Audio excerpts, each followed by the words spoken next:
جب تو قرآن کہتا ہے کہ شیطان تمہیں مجبور نہیں کر سکتا، زیادہ سے زیادہ دعوت دے سکتا ہے، زیادہ سے زیادہ تمہیں لبھا سکتا ہے کہ یہ کام کرو مزہ آئے گا، بس۔ اب تم جب اس کی بات مان لیتے ہو تو مانتا کون ہے؟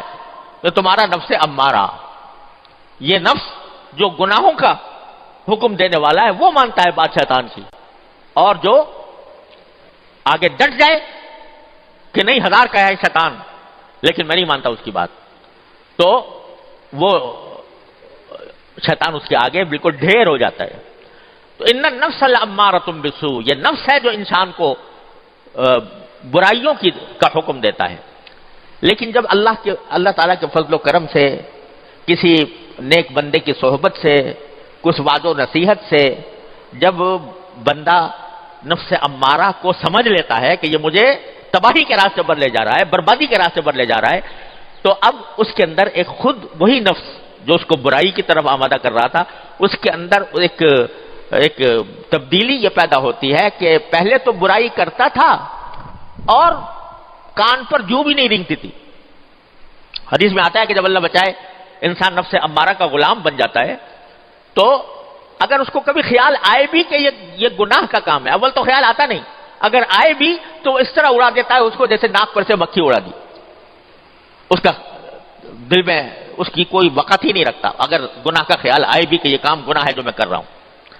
لیکن جب اللہ والوں کی صحبت سے، جب واعظ و نصیحت سے، قرآن و سنت کی تعلیمات سے قریب ہو کر جب بندہ آگے بڑھتا ہے تو اس وقت پہلی تبدیلی تو یہ پیدا ہوتی ہے کہ گناہ کو گناہ سمجھتا ہے اور اس کی وجہ سے شرمندہ بھی ہوتا ہے اور اپنے آپ کو ملامت بھی کرتا ہے کہ ہائے مجھ سے یہ غلطی ہو گئی، ہائے مجھ سے یہ گناہ ہو گیا، کاش کہ میں یہ نہ کرتا۔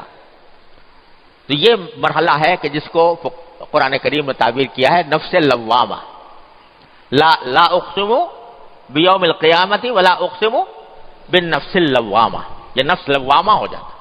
لوامہ کے معنی کیا ہے؟ ملامت کرنے والا آدمی پھر استغفار کی طرف مائل ہوتا ہے کہ ہائے مجھ سے ہو تو گیا لیکن اے اللہ مجھ سے غلطی ہو گئی، میں گنہگار ہوں، میں اقراری مجرم بن کر آپ کے سامنے حاضر ہوں، اے اللہ اپنے رحمت سے مجھے معاف کر دے کہ مجھ سے یہ گناہ ہو گیا، آئندہ کے لیے توبہ کرتا ہوں، آئندہ نہیں کروں گا۔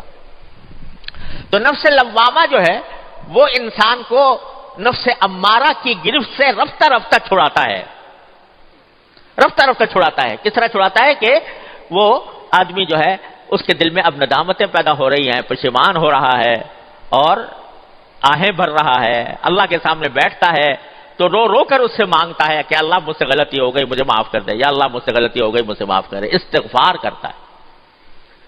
استغفار کرنے والا سمجھ لو کہ الحمدللہ نفس امارہ کی سلطنت سے نکل آیا، اب وہ اس کے دل میں ملامتیں پیدا ہونی شروع ہو گئی ہیں، اب اس کے دل میں ندامتیں پیدا ہونی شروع ہو گئی ہیں، اور جتنا ندامت کرتا جائے گا اتنا ہی اللہ تبارک و تعالیٰ کے قریب ہوتا جائے گا، جتنا استغفار کرتا جائے گا اتنا ہی اللہ تعالیٰ کے قریب ہوتا جائے گا۔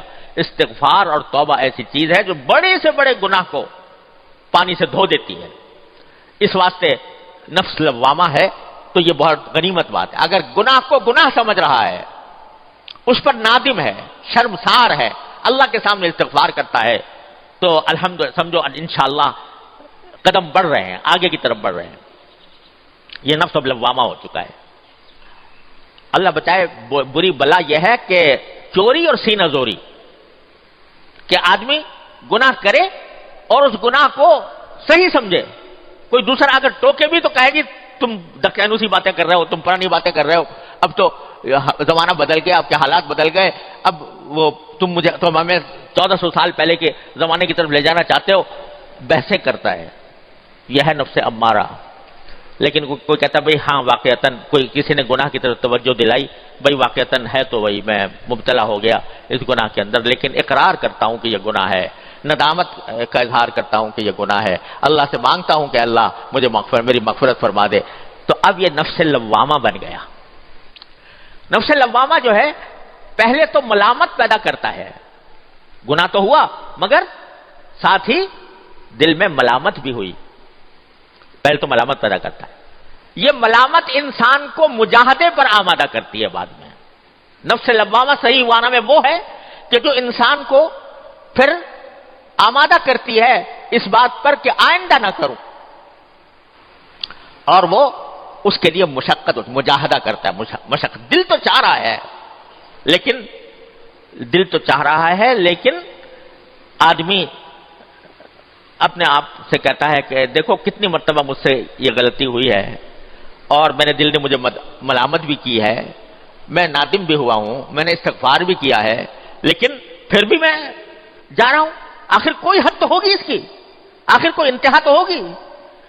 اس وقت وہ آدمی ڈٹتا ہے اور یہ مجاہدہ کرتا ہے کہ نفس میرا کچھ بھی کہے، مجھے کسی لذت پر بھی آمادہ کرے، لیکن میں اب اپنے اللہ کے سامنے جواب دے ہوں، میں مشقت اٹھا کر اس نفس سے امارہ کو شکست دوں گا اور مجاہدہ کر کے محنت کر کے میں آگے بڑھوں گا.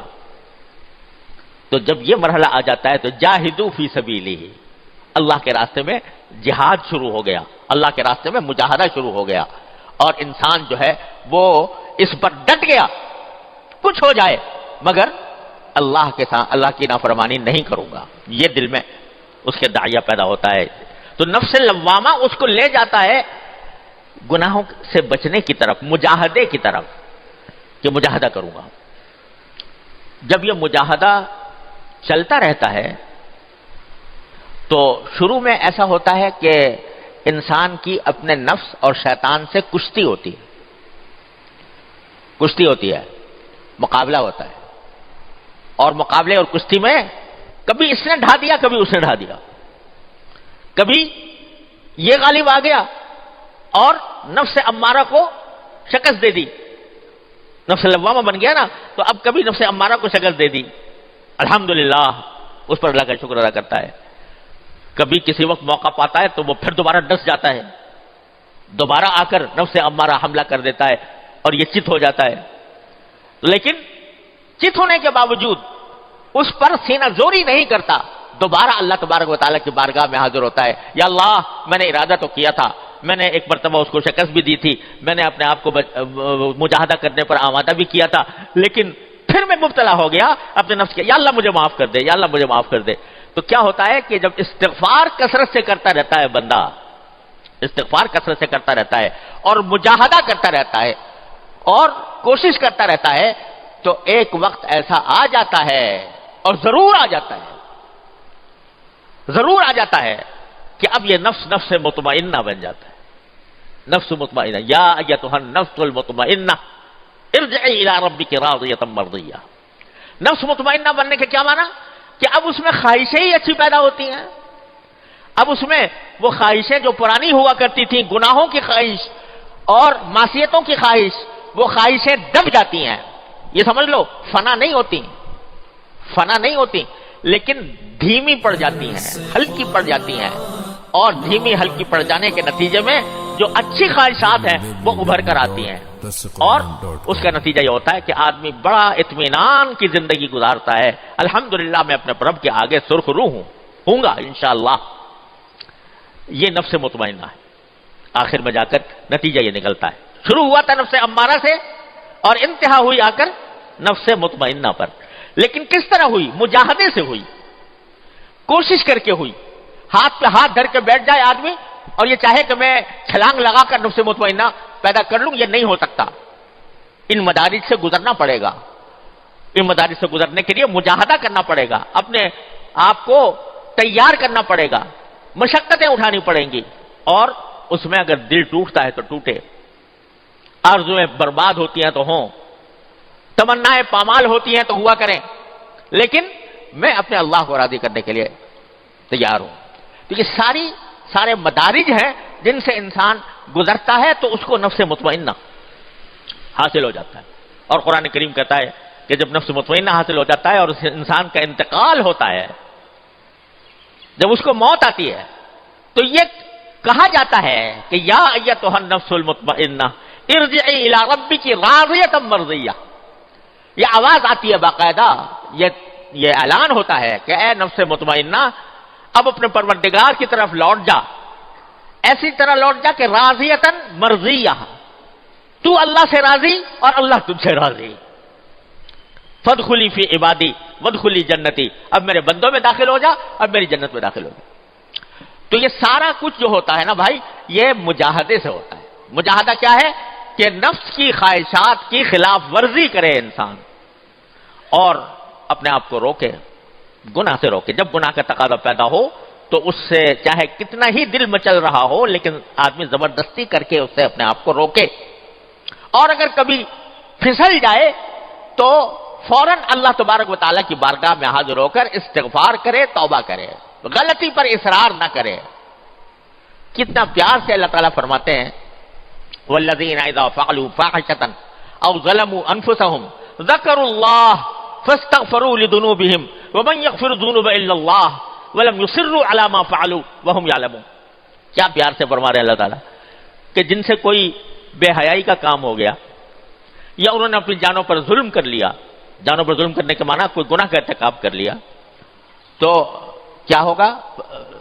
فاحشة او ظلموا انفسهم ذکروا اللہ، اس وقت بھی وہ اللہ کو ذکر کرتے، اللہ کو یاد کرتے ہیں. فاستغفروا لذنوبهم، اپنے گناہوں کی معافی مانگتے ہیں. ومن یغفر الذنوب الا اللہ، اور اللہ کے سوا کون ہے جو ان کے گناہوں کو معاف کرے. ولم یصروا علی ما فعلوا، اور جو کچھ گناہ کر بیٹھے تھے اس کے اوپر اصرار نہیں کرتے جان بوجھ کر. تو ان کو اللہ تعالیٰ نے تعریف کے پیرائے میں بیان فرمایا ایسے لوگوں کو کہ جن سے گناہ سرزد ہو اور وہ استغفار کی طرف متوجہ ہوں، توبہ کی طرف متوجہ ہوں، اور پھر اللہ تبارک و تعالیٰ کی بارگاہ میں حاضر ہو کر اپنی گناہوں کی معافی مانگے. جتنا اللہ کے سامنے بندہ نادم ہوگا، شرمسار ہوگا، اتنا ہی انشاءاللہ اس کو توفیق ہوگی، مجاہدے کی توفیق ہوگی.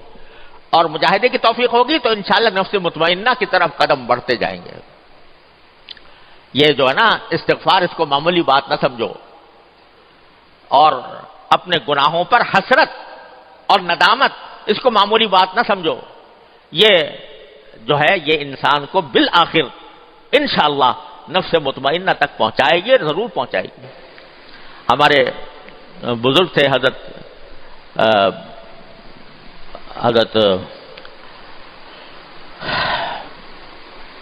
بابا نجم احسن صاحب رحمۃ اللہ علیہ، جو ہمارے کلیم صاحب ہیں، ان کے گھر میں رہتے تھے، انہوں نے انہی کی آغوش میں پرورش پائی.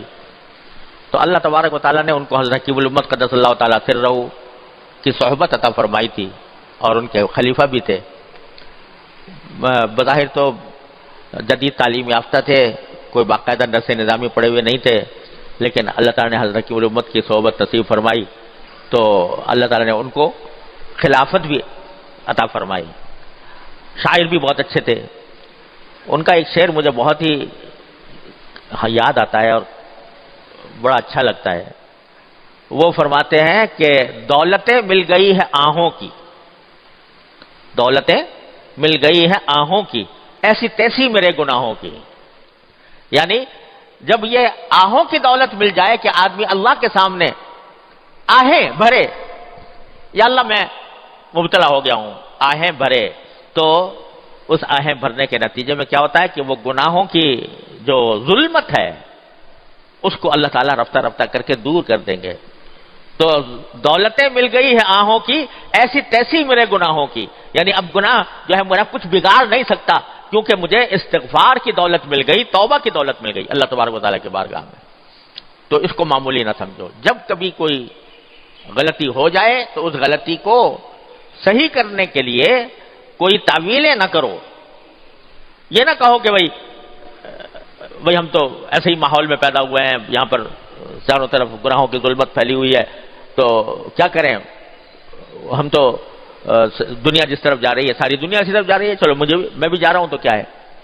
ارے بھائی ساری دنیا جہنم کی طرف جا رہی ہے تو تم بھی وہ جہنم کی طرف چل پڑو. یہ جو باتیں ہیں اس کے بجائے دل میں ندامت پیدا کر کے اللہ تعالیٰ کی بارگاہ میں استغفار کرتے رہو. لیکن یہ سب کیسے ہوگا؟ یہ ہوگا مجاہدے سے، مشقت اٹھانے سے. دل نہیں چاہ رہا کسی کام کو مگر کر زبردستی کرنی ہے، دل نہیں چاہ رہا کسی گناہ سے بچنے کو مگر دل کو آمادہ کرنا ہے کہ گناہ سے بچے. یہ زبردستی کرنی پڑتی ہے اپنے نفس کے اوپر.